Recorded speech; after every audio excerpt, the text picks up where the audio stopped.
Day 21 of the 25 days of Christmas. We are coming to an end.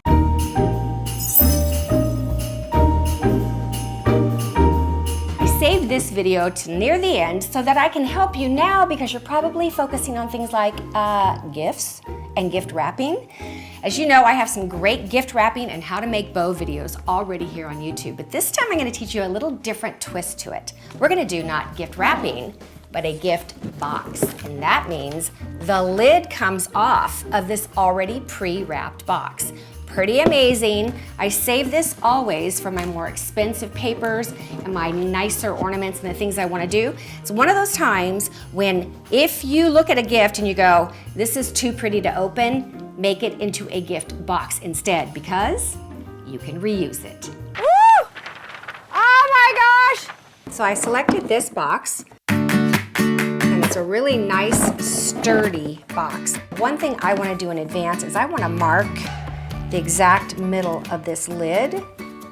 So I'm just going to do a little mark here. So right there is my center point, and I'm going to mark it with this pen so that I know where the center of this package is. Now this is much easier to do on solid paper where it doesn't have a design. I tried it on this plaid box. And the problem is you gotta make sure that you line up with the pattern. Measure the inside, it's about 1 inch. So what I need to do is I need to create enough of a border all the way around that this wrapping paper can wrap in.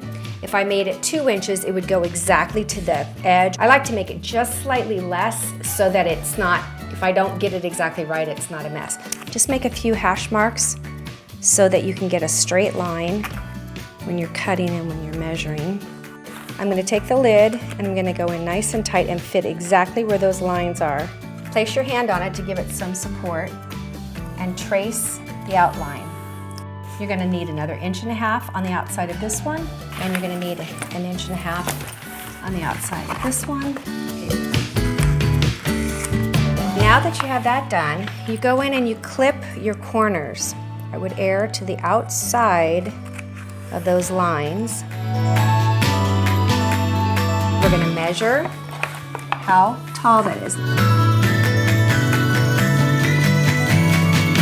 I would definitely not go to this much trouble for all of my packages, but for the ones that you want to use special things that you really would like to keep every year, and you want to make just a few spectacular packages. Ta-da! We're ready. Let's get gluing. So I'm going to use some spray adhesive. This one is by Scotch, and spray the back of this paper all evenly. And we're going to make sure that lines that we first started with line up as perfectly as possible. Because once you lay it down, you are officially committed.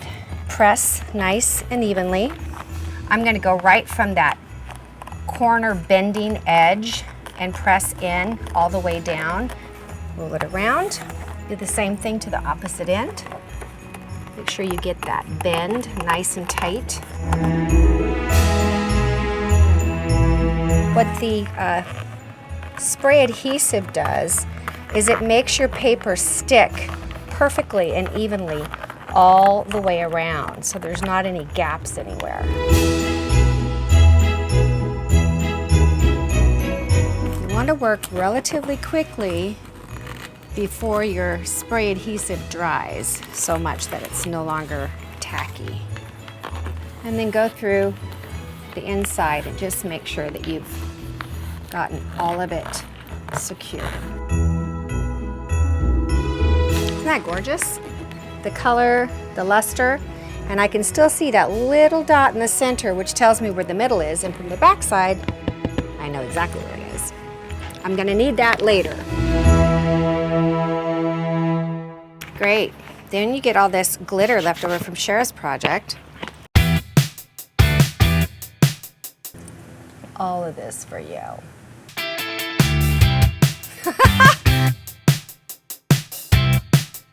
It's quite a workout. This is why I don't exercise. I don't need to. Usually I don't have to fight with my gifts. You know what? I'm thinking that gift bags are looking real good right now. Actually, I think gift bags are such the easy way out. And sometimes there's absolutely nothing wrong with easy. Right now it's looking really good to me.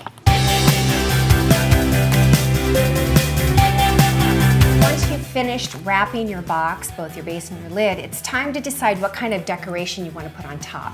I'm going to make a snowflake look on top of this box with ribbon. So what I did, remember the pinhole that I made before? I went ahead and I stuck that back in here. You want to stick that right down the center of your ribbon. Now you're going to take your two shorter pieces, fold them in half so that you can find the middle and poke that right through the middle as well. There you go. You're going to take these and you're going to split them. Ooh, pretty. And what it does is it kind of creates like a little bit of a spoke effect. But I'm going to just put a little daub of glue right on the end where I want that to go. And I'm going to mold it with my fingers because as much as I like hot glue, it does kind of leave a lump. Isn't that pretty? Take the pin out. Ta-da!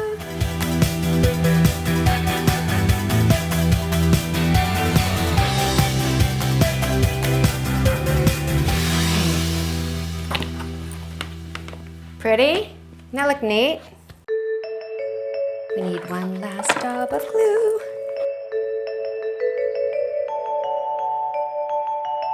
All right, while I'm holding this and this is drying, I want to say thank you for working through this with me. I hope you guys come up with some amazing gift wraps. If you do, you gotta post them on our Facebook page.